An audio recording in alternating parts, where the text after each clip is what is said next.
how did you come in contact with the supreme signs of yourself? Okay, and peace. I came from the Black Baptist Church and things of that nature. My grandparents, I went to church with my grandparents.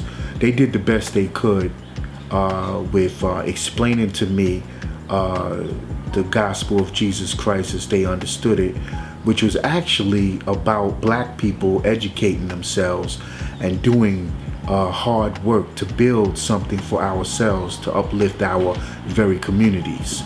So I had a background already and stuff where the views of God was already pre-exposed to me already.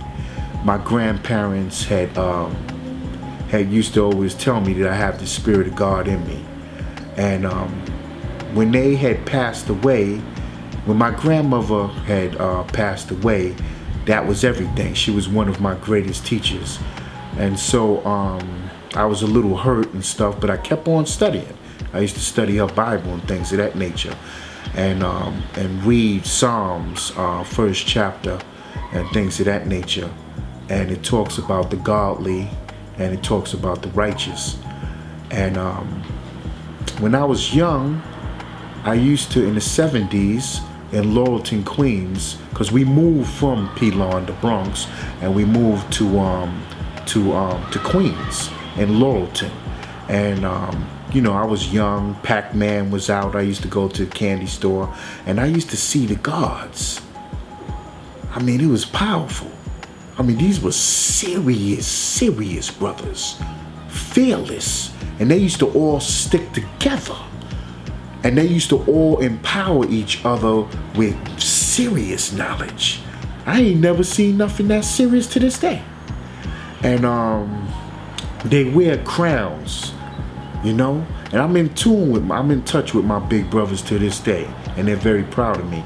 But I used to go, and the magnetic was so powerful. As a young man, I walked right past them, but something was different. I used to turn around, because something was very different about these black men, these young black men around my age and maybe a year or two older.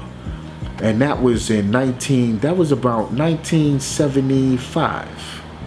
I was exposed to it and stuff. I was watching them because these 5%ers was in my community, and I was a popular young man. I used to play stickball with everybody. I used to play skelly and stuff, So it was my job to see who's in my community with this kind of power. So I knew some of them when they got the knowledge, and they were serious.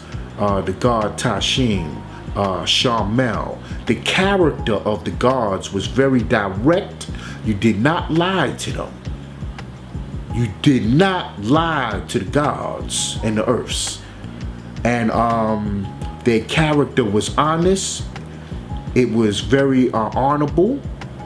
And they went under intense studying every day. So as a young man, I seen all of this as a young man. So that went right into my subconscious mind and things of that nature. As the years went by, 1975, 1976, 7, 8, 9, and then in the 80s, in the early 80s, that's when I decide and stuff like that to get the knowledge of self. That it was time for me to take my life to the next level. And this is after years of carefully observing gods and earths. Because I ain't never seen nothing like it. You had to study. You had to go and read dictionaries and things. You had to prove everything. You had to go through, you had to eat the right foods, vegetables. You had to fast. You had to speak with high intelligence. You couldn't just call yourself God and that's that. You had to stay there for hours when the brothers and the sisters questioned you about your existence, your reality. How are you living mathematics? You had to stand there with them for how long it took. And you had to break everything down, and you had to look them in their face, and they had to see it in your eyes that you had this in your heart, and your sincerity was just and true. And I remember that. And I seen that as a young man when I was walking in Laurelton on Merrick Boulevard, going back and forth to the store for my mother and father and stuff like that. And I said, wow, you know?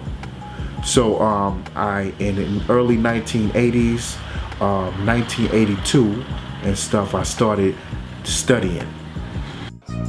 If Mecca did this,